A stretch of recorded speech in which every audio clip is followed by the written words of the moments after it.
Buenos días. Esta es la clase 3 del curso sobre técnicas de estudio en búsqueda de un aprendizaje significativo apoyado en la construcción del conocimiento. Ya hemos hablado en las primeras clases de incorporar contenidos y hemos aprendido que hay tres tipos de contenidos: los contenidos conceptuales, los procedimentales y los actitudinales. A su vez hemos visto que los tres contenidos son importantes y son evaluados a la hora de un examen. Recordemos que un contenido conceptual son básicamente las definiciones de objetos y procesos que podemos enfrentar en una asignatura, así como propiedades de los mismos y otros detalles. Por ejemplo, ¿qué es una proteína? ¿Dónde se hallan? ¿Cuál es su función?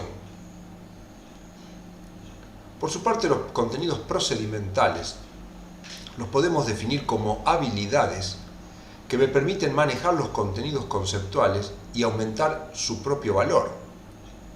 Como ejemplo, síntesis de un concepto, la capacidad de relación entre dos conceptos, detectar las partes más importantes de un tema, y así vamos a ir viendo una gran cantidad de contenidos procedimentales que terminan siendo de vital importancia para el éxito a la hora de incorporar contenidos. Por su parte, los contenidos actitudinales son la postura frente al conocimiento. Por ejemplo, valorar lo aprendido, confiar en la explicación de un profesor, valorar la conducta de un profesor, etc.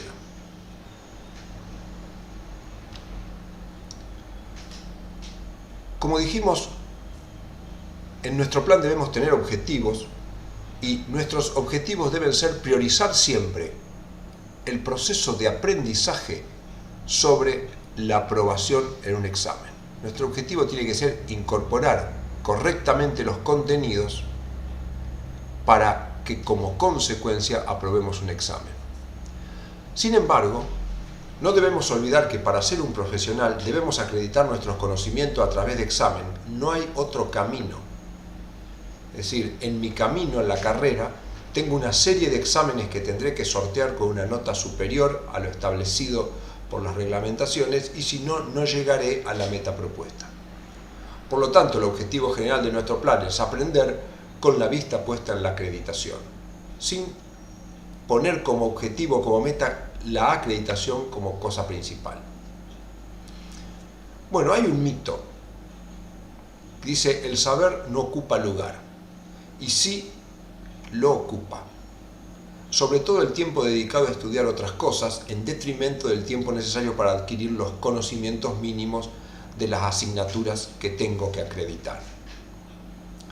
Si ocupo mi tiempo estudiando otras cosas que no son las prioridades que me van a conducir en el camino adecuado, el éxito va a estar más lejano.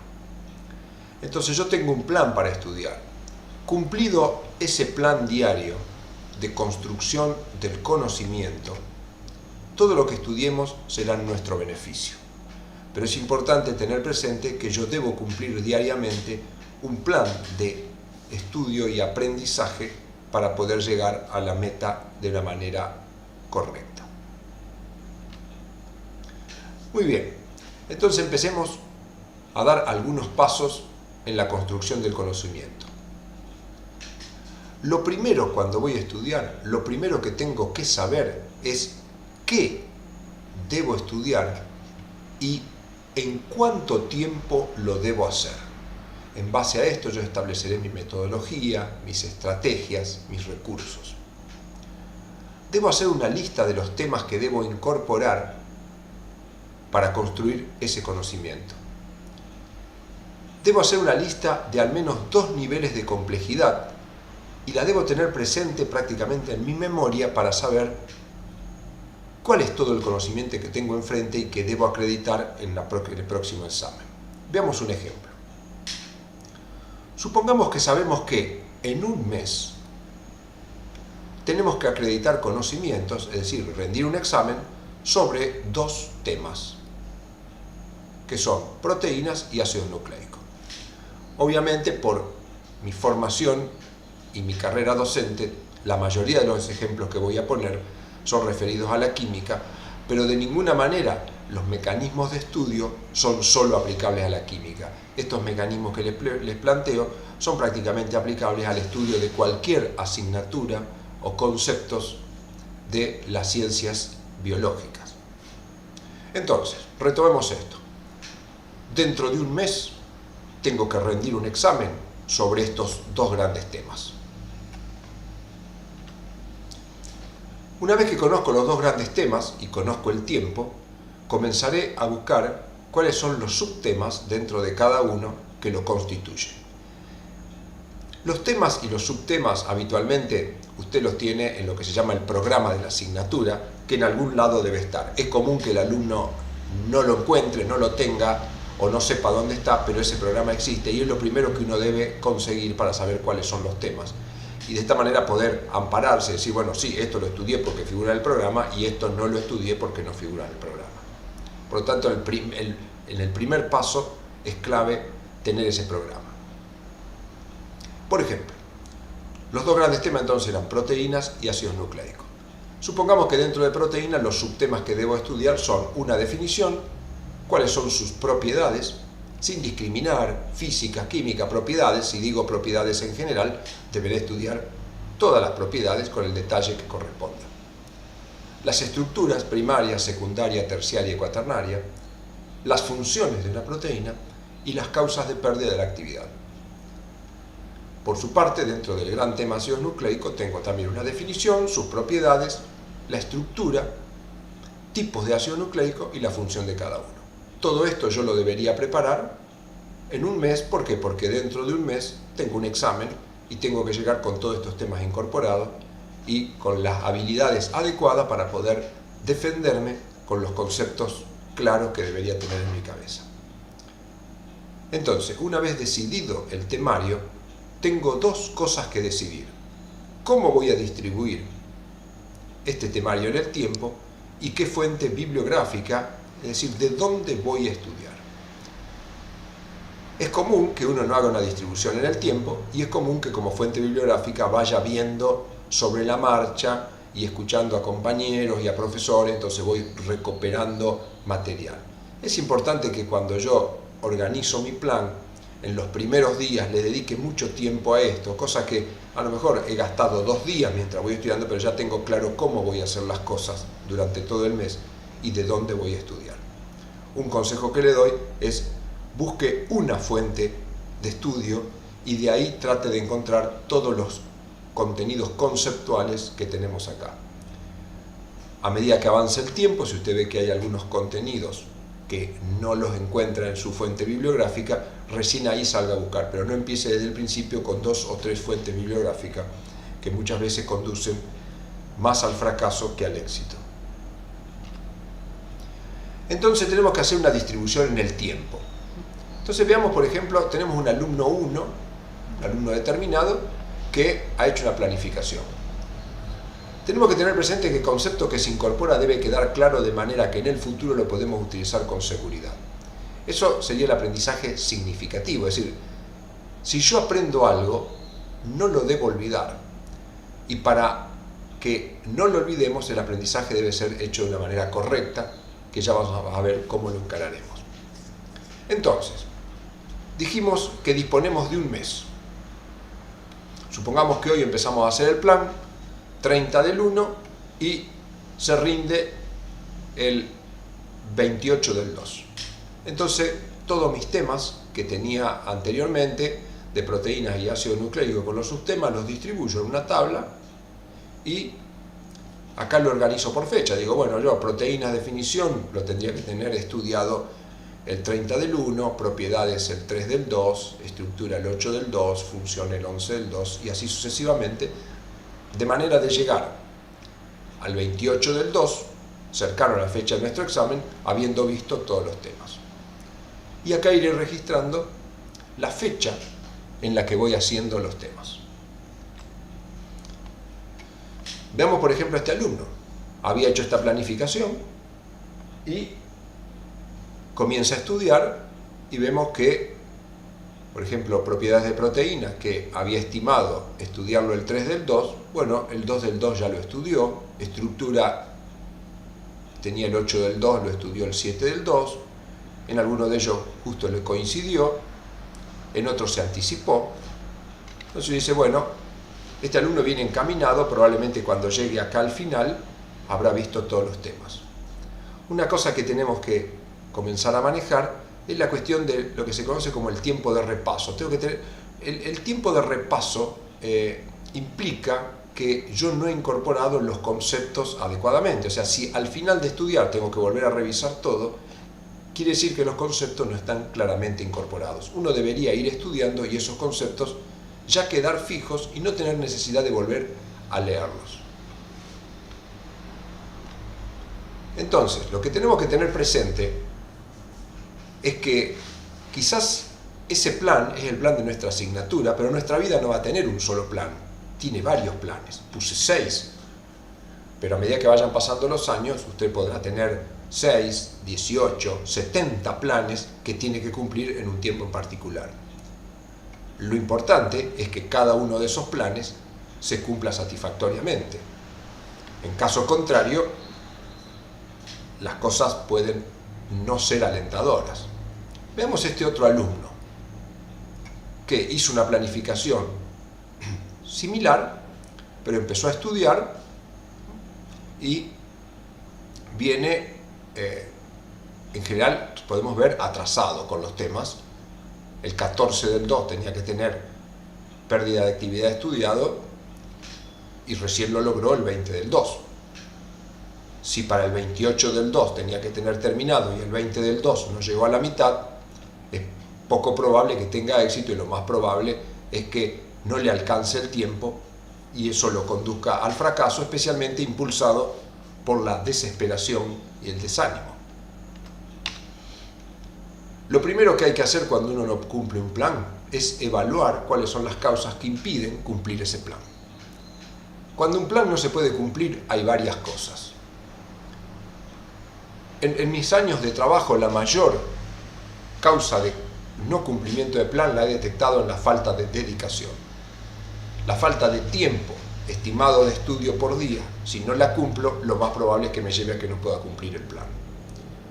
Otra causa muy importante y que hay que ser muy cuidadosa es la excesiva profundidad. Muchos alumnos, con el objetivo de tener un mejor éxito, creen que estudiando más van a tener mejor resultado y muchas veces el mayor estudio lleva al fracaso del plan. El uso del material inadecuado. Si yo he seleccionado un material bibliográfico que es extremadamente externo, que tiene una escritura compleja, me va a llevar más tiempo que si he elegido un material de fácil acceso que me resulte de alguna manera más agradable, más entretenido y más entendible. La falta de capacidad para comprender los temas. Si bien esto puede existir, ya a nivel universitario es difícil encontrar un alumno que le falte capacidad. Si llegó hasta la universidad es porque la tiene. Y en general las faltas en el cumplimiento de planes se debe a alguna de las otras causas. La falta de los conocimientos básicos necesarios también es una causa importante de fracaso. Los distractores. Muchas veces tenemos un plan, pero tenemos más de una cosa que nos saca de ese plan. Por ejemplo, estudiar una materia en vacaciones para rendirla en febrero muchas veces es interrumpida por amigos que nos vienen a visitar y continuamente nos sacan de nuestro plan. O distractores, como decir, bueno, salgo, me voy a la playa, me voy a la pileta, etc. Y otras actividades que consumen tiempo o energía que hacen que no me pueda dedicar adecuadamente. Cuando yo antedetecte, volvamos para atrás, acá ya al día 8 yo ya he detectado que estoy andando mal. Entonces no tengo que esperar acá al final comenzar a hacer una agrupación de estudiantes que pidamos el paso del examen, sino que lo que yo tengo que tomar medidas es en esta situación, cuando veo que ya me he atrasado 4 días de los 30 que tenía.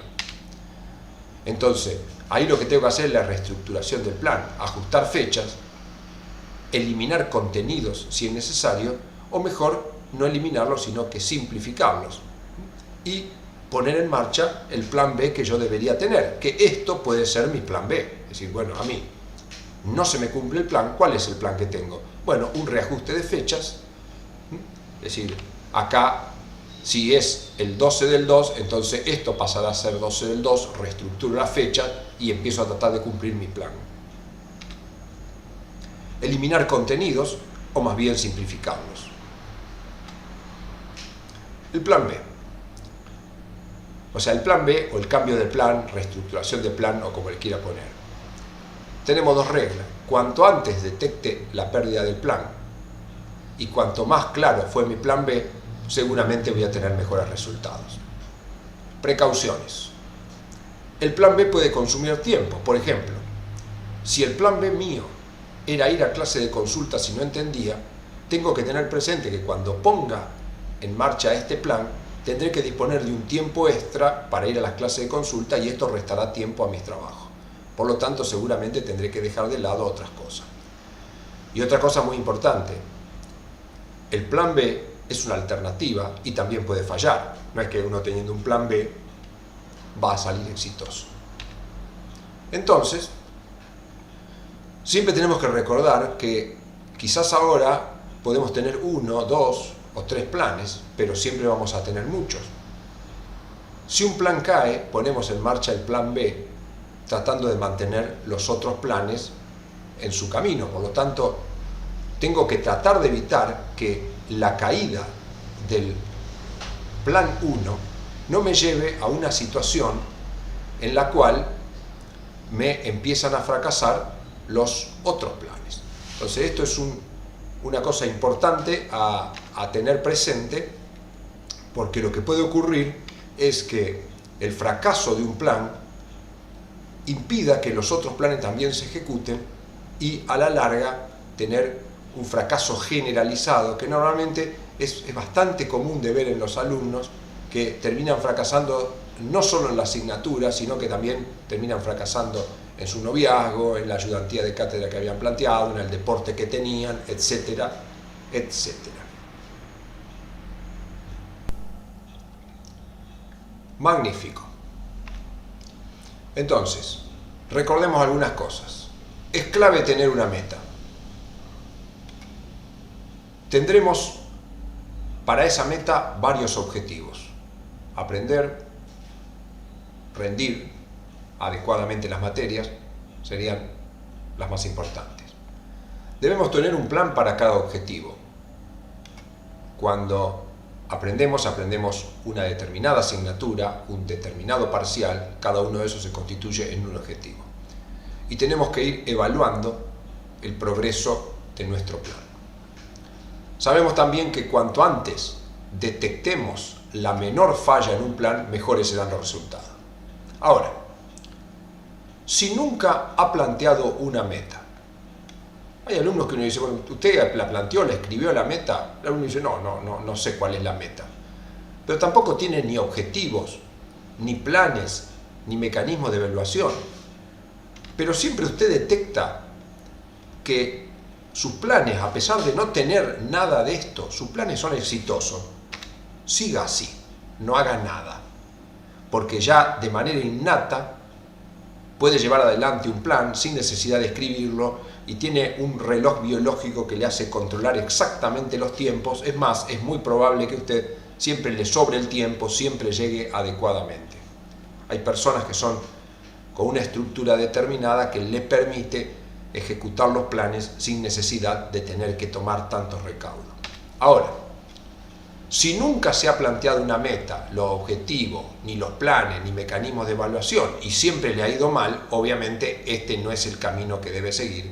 Y recordemos a Albert Einstein nuevamente, que dijo que si buscas resultados distintos, no sigas haciendo siempre lo mismo. Por lo tanto, todo lo que venimos planteando en general es importante para aquellas personas que en sus planes tienen resultados que son negativos. Entonces, vamos a ver cómo buscar, en este momento vamos a empezar a buscar metodologías y estrategias para el aprendizaje. Como ya vimos aprender implica incorporar 3 tipos de contenidos: conceptuales, procedimentales y actitudinales. Si bien uno presta atención primeramente en los contenidos conceptuales, los contenidos actitudinales pueden estar presentes desde el comienzo. Es decir, la postura ante el aprendizaje, porque algo me servirá como fundamento para otros temas y para mi profesión, es un contenido actitudinal que yo debo incorporar inicialmente. Es decir, cuando yo voy a estudiar algo, valorar eso pensando que eso va a ser de extremada importancia tanto para nuevos aprendizajes como para cuando sea profesional. Muchas veces es interesante discutir esto con personas ya formadas, su profesor, su tutor, un familiar, un alumno avanzado, que puede orientarme a decirme, bueno, mira, este contenido conceptual no es importante para tu profesión, pero sí es importante para estudiar un área que está el segundo año.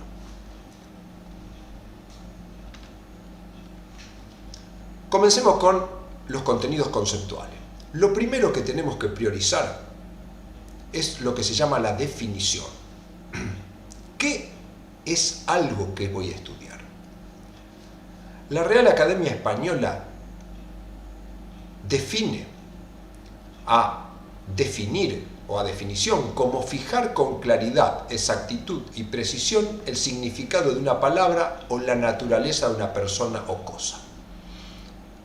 Eso es lo que tenemos que hacer con cada concepto. Para definir algo, debo utilizar palabras cuyo significado conozco perfectamente. Solo eso dará conocimiento duradero y exacto. Muchas veces nos preguntamos por qué un concepto incorporado, dentro de 15 días, no recuerdo ni siquiera qué era y no lo puedo reproducir, porque probablemente a la hora de construir esa definición he utilizado palabras que desconozco. Por lo tanto, el desconocimiento de las palabras que lo forman lleva al fracaso de lo duradero del concepto en mi cabeza. Un contenido conceptual se puede y se debe definir de diversas maneras. Será una buena práctica al menos ensayar 2 definiciones de cada concepto. Acá le quiero hacer una aclaración. Cuando usted empiece a hacer este tipo de ejercicios, es importante que no intente aplicarlo a todos los conceptos que estudia, si no, no va a poder cumplir con su plan. Pero sí ir aplicándolo sobre algún concepto en particular, de manera de que la metodología se vaya adquiriendo contenidos procedimentales que luego hagan que esta construcción se haga de una manera automática e inconsciente.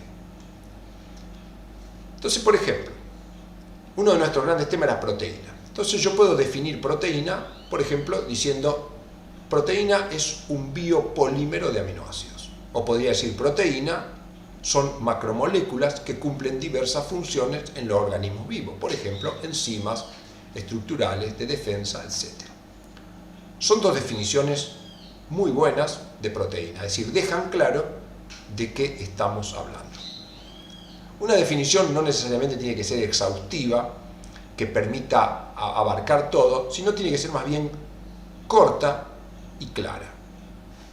Ahora, veamos la primera definición. Yo definí como biopolímero de aminoácidos. Esta definición es correcta y perfecta. Es más, en muchos libros la va a encontrar de esta manera. Debo tener también al menos una, y si es posible 2, definiciones de cada palabra que forman la definición. Por ejemplo, proteína está formado la definición por 2 palabras. Digo, es un biopolímero de aminoácidos. Yo tengo que saber con claridad qué es un biopolímero y qué es un aminoácido. Entonces así definiré biopolímero, polímero de origen biológico, y aminoácido, molécula que contiene al menos un grupo amino y un grupo ácido. Estas 2 definiciones, una para biopolímero y otra para aminoácidos, son correctas. Sin embargo, en ambas definiciones aparecen palabras que tengo que tener muy claras. ¿Qué es un polímero? ¿Y qué quiere decir el calificativo biológico? Cuando definí aminoácido, tengo que tener muy claro qué es una molécula, qué es un grupo amino y qué es un grupo ácido. Entonces, también tengo que definir ellas. Por lo tanto, paso a definirla. Digo, ¿polímero qué es? Bueno, es una molécula de alto peso molecular formada por repetición de muchas moléculas de menor peso molecular, habitualmente iguales o semejantes entre sí. ¿Biológico qué? Es un adjetivo calificativo que indica que algo es patrimonio o se originó en organismos vivos. Después en aminoácidos teníamos que era una molécula, estructura formada por átomos enlazados por uniones químicas, y grupo amino, conjunto de átomos que contienen un átomo de nitrógeno y dos de hidrógeno con propiedades básicas, y un grupo ácido es un conjunto de átomos que tienen la propiedad de ceder un hidrogenión. Es decir, estas 5 definiciones sostienen estas 2 definiciones, y a su vez estas 2 definiciones están sosteniendo la definición de proteínas que era mi concepto original. Por lo tanto, definir mi concepto original tiene una definición básica, tiene 2 definiciones derivadas y luego tiene 5 definiciones. A medida que yo voy construyendo esto, que como le dije no lo intente hacer con todo al principio, si nunca lo hizo no lo intente hacer con todo. Pero es importante, cuando usted va leyendo algo, ir subrayando las palabras. Por ejemplo, dice, bueno, polímero. Supóngase que esta definición yo la busqué de internet, que es un sitio en este momento, yo diría, tan bueno como muchos libros para encontrar definiciones. Polímero es una molécula de alto peso molecular formada por la repetición de muchas moléculas de menor peso molecular, habitualmente iguales o semejantes entre sí. Acá me he subrayado 2 palabras, molécula y peso molecular, que son palabras que tengo que conocer perfectamente su definición. Por supuesto, también tengo que conocer qué quiere decir formada, qué quiere decir repetición, qué quiere decir menor, qué quiere decir habitualmente, iguales, pero se sobreentiende que si usted está en un nivel universitario, eso lo debería conocer. Pero no es extraño que ante una palabra de origen castellano que no pertenece a una asignatura, no la conozcamos. Por lo tanto, por algún mecanismo, en este momento los mecanismos informáticos, ya sea una computadora, en una tablet, en un celular, usted puede acceder a los diccionarios de la Real Academia Española y ver qué quiere significar cada cosa.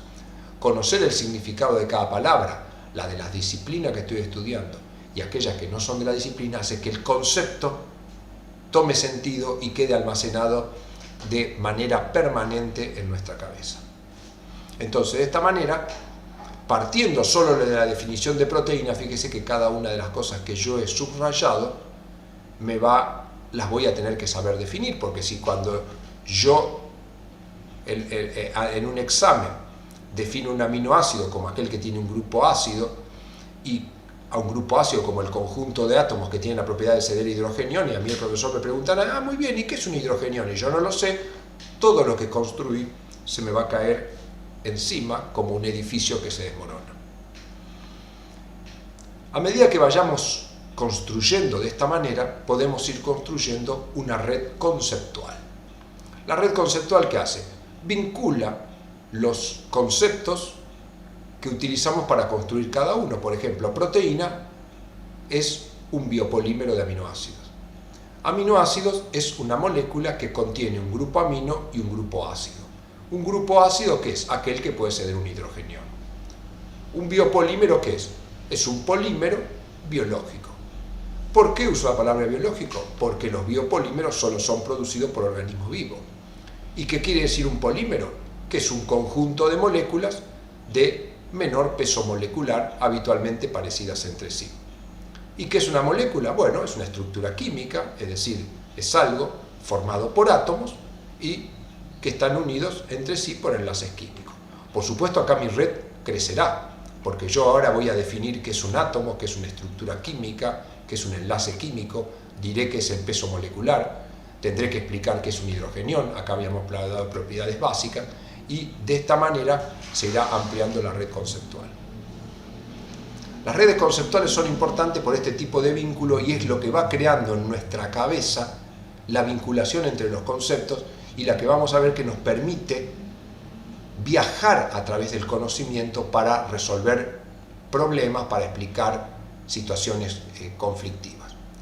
Las redes conceptuales es importante también porque yo puedo vincular redes conceptuales, ya lo vamos a ver, y al vincular las redes conceptuales, lo que puedo hacer es vincular temas y encontrar las relaciones. Entonces lo que vamos a ver es un poco cómo se puede construir una red conceptual. Acá ya lo hemos visto. Volvamos un poco para atrás. La red conceptual se fue construyendo con las palabras que forman cada definición. Entonces, ¿cómo hacemos para construir una red conceptual? Bueno, pues es sencillo. Una de las formas más sencillas de todas es buscar un papel y escribirlo. La ventaja del papel es que, bueno, uno lo tiene a mano, lo puede pegar en la pared, lo pone en la heladera, en algún lado, lo va mirando. Pero en este momento yo le recomiendo comenzar a utilizar recursos informáticos que tienen más de una herramienta para construcción de redes conceptuales.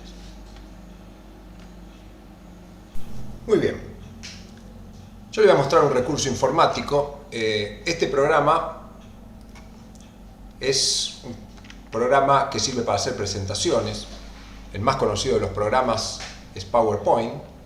Este se llama Impress, es un programa que funciona en Linux, pero hay varios programas y PowerPoint lo debe tener fácilmente. Entonces, vamos a intentar construir una red conceptual, acá referido a un concepto. Supongamos que nosotros tenemos que definir ácido nucleico. Entonces, ácido nucleico. ¿Cómo define usted ácido nucleico? Ya decíamos, bueno, un biopolímero de nucleótidos. Es una buena definición. ¿Podemos hacer otra? Un biopolímero de nucleótidos que participa en el almacenamiento, transmisión y expresión de la información genética. Muy bien, entonces esta es una buena definición. Si usted la dice en un examen, probablemente lo aplaudan. Esa definición de ácidos nucleicos. Ahora, ¿qué conceptos tenemos? Vamos a ampliar un poco acá. Biopolímero, nucleótido, almacenamiento, transmisión y expresión, son términos del castellano, pero quizás expresión lo puedo marcar porque es un término bastante específico dentro del tema de ácido nucleico. Y información genética. Entonces esos son, uno diría, bueno, mi definición de ácido nucleico tiene 1, 2, 3, 4 palabras claves. Si quiere puede incorporar almacenamiento y transmisión. Para tener, bueno, si el profesor pregunte ¿qué quiere decir que almacena información genética? Que uno pueda decir algo. Entonces, ¿qué tendríamos que hacer? Y bueno, definir biopolímero, nucleótido, almacenamiento, transmisión. Pero ¿cómo construye una red conceptual? Una red conceptual, por ejemplo, con este programa, que es lo mismo que los otros, con C mayúscula, defino ácido nucleico. ¿Cuántas palabras componen mi definición de ácido nucleico? Dijimos 1, 2, 3, 4, 5, 6 palabras. Entonces, voy a copiar esta caja de texto, lo pego 6 veces. Acá tengo una vez, acá, esto se puede cambiar de lugar,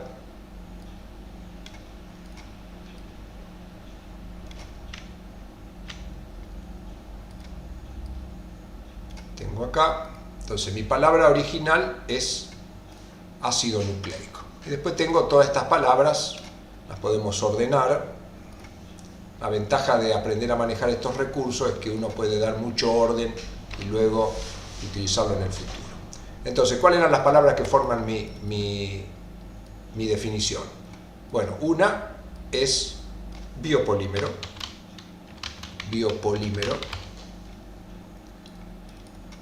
la otra nucleótido,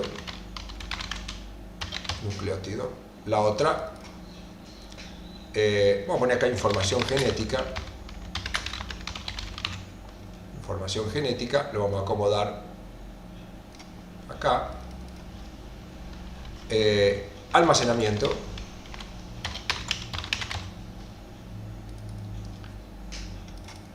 Transmisión y expresión. Entonces yo estas palabras las vinculo. Normalmente estos programas tienen una forma de construir redes que tiene una herramienta, se llaman conectores, y acá lo tengo. Entonces yo con el conector lo que hago es, por ejemplo, esto, y conecto acá, ácido nucleico con biopolímeros.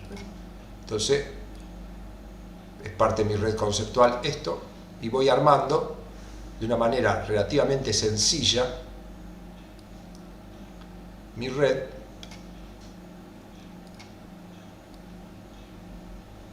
lo que va haciendo que me quede muy ordenada y versátil, porque yo después, ahora vamos a ver, podemos ir, cuando uno después tiene la red hecha, puede sentarse y trabajar sobre esta red.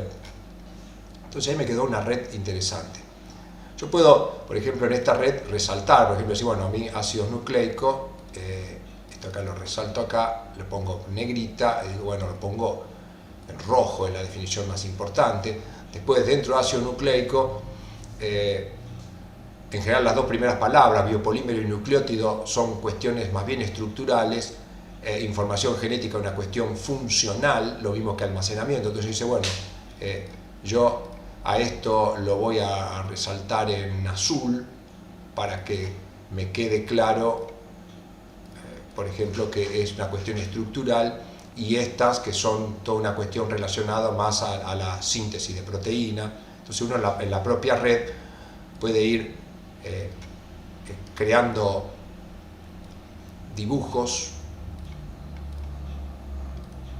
en los cuales tengo la red, pero voy superponiendo cosas, decir, bueno, yo ya sé que la palabra más importante es ácidos nucleicos, que esto me conduce a los conceptos básicamente de estructura, y esto a los conceptos funcionales.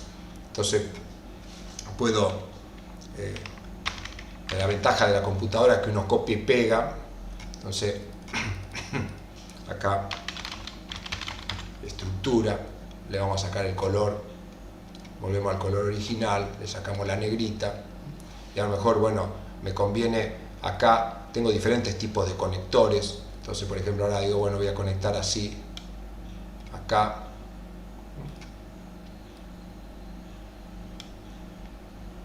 y acá.